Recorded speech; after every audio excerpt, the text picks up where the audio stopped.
main con of A7 IV everybody talks about is that it shoots 4K 60 in APS-C mode. Sure, it's a con, but you can also use this feature to your advantage, because A7 IV shoots 4K oversampled 4.6K in Super 35 mode, and you can shoot 24p, 25p, 30p, 50p and 60p in that mode. So actually every mode which is available on that camera.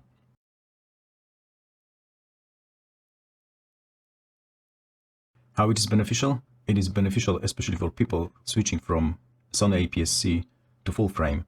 If they switch to A7 III, A7S III or FX3, they are not able to use their APS-C lenses in 4K mode, because when all other cameras crop, then it is no longer 4K. In case of A7 IV, it is still 4K. Actually, almost every video I already recorded using my new A7 IV, it is shot in APS-C mode, because I got plenty of APS-C lenses, which is no-brainer for me to shoot with, and actually I cannot see any difference between the full frame 4K and Super 35 mode 4K.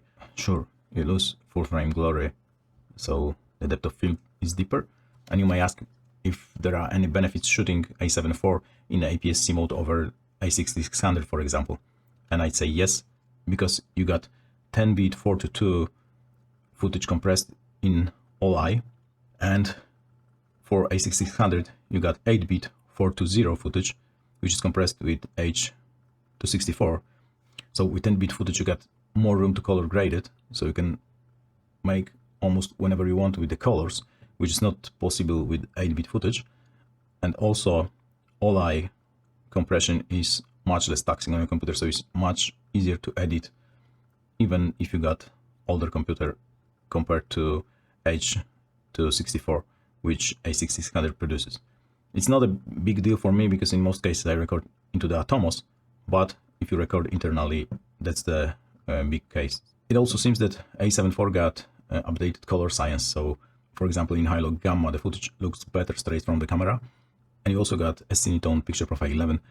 And I think the third pro of shooting Super 35 mode is that A7 IV never showed me the overheating icon. Of course that argument might be a bit stupid because you buy full frame camera to shoot in full frame mode, but still it is additional benefit that you never experience overheating shooting in S35 with 25p, which I mostly do.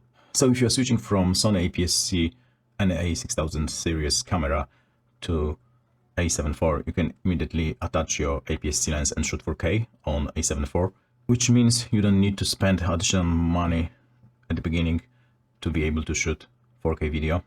So in that case, you can build your lens collection slowly and still be able to shoot 4K if you got some APS-C lenses. So for example, I got Samyang 12 f2, Sigma 16mm f1.4, and in most cases I shoot talking head videos using this one.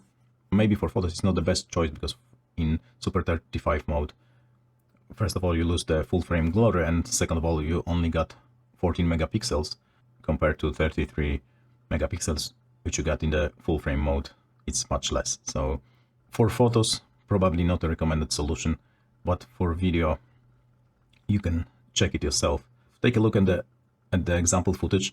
In first scenario I shot the footage with 7200 f2.8 GM2, and in full frame mode it was 105mm f4, and in APS-C mode it was 70mm f2.8. So actually this creates the same field of view and depth of field.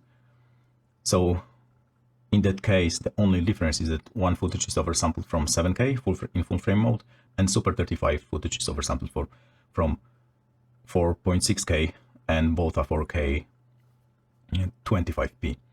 So actually the advantage should be on full frame, because it is shot in f4, so the lens is sharper in that mode, but actually I cannot tell the difference. Let me know in the comments down below if you can tell the difference between the two. And for the second example I use this small full frame Samyang 24mm f2.8 versus Sigma 16mm. So they create the same field of view because Sigma was in Super 35 mode, and I actually have to stop the Sigma to f2.8 to get the same depth of field. So actually the depth of field and field of view again is almost the same. So the only difference is that again for the APS-C it's oversampled from 4.6K, and for full frame is oversampled from 7K. So full frame footage in theory should be sharper, but might be the case that YouTube compression actually makes it impossible to guess, and this makes the argument even more valid that for YouTube there is no difference if you shoot in APS-C or full frame mode. Of course, in full frame mode, if you got a really fast glass, then you can create shallow depth of field if you like this.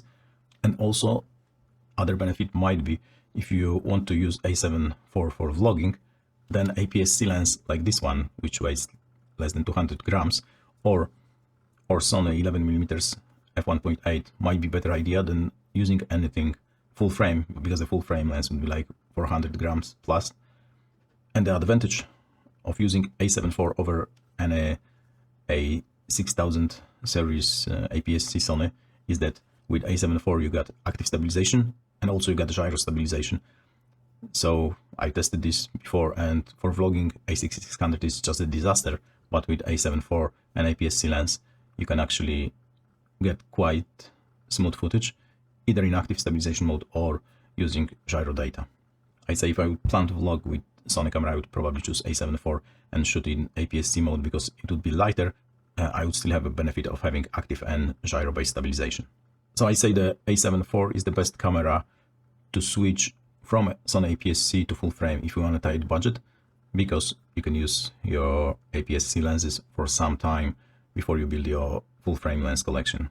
And actually you got better video quality over any APS-C Sony camera. So I hope that's helpful, and if you're thinking of buying into Sony system, might be the case that actually A7 IV is the best choice if you want a tight budget. Cheers!